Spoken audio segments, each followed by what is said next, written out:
আসসালামু আলাইকুম। সবাই কেমন আছেন? সবাইকে রমজান মুবারক। যারা আমার ভিডিও দেখেন প্রতিনিয়ত, সবাইকে আন্তরিক ভালোবাসা এবং শুভেচ্ছা।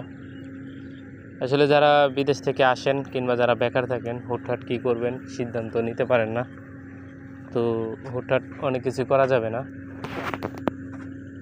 যেভাবে টাকা কম দরকার জিনিস করতে পারেন, আপডেট করতে পারেন। কিছু হাঁস, কিছু মুরগি, কিছু গরু, ছাগল, অল্প অল্প, বাট এত বেশি না যে 15টা 20টা ছাগল, ওরকম না। আসলে আমি হাঁস পালন করছি, মুরগি পালন করছি, গরু পালন করছি। পর্যায়ক্রমে সব কিছুতেই সাকসেস হতে পারিনি, বাট একটা শুধুমাত্র গরুতেই সাকসেস হয়েছি। তবে চেষ্টা চালিয়ে যাচ্ছি। অবশ্য আপনারাও অল্প অল্প করবেন।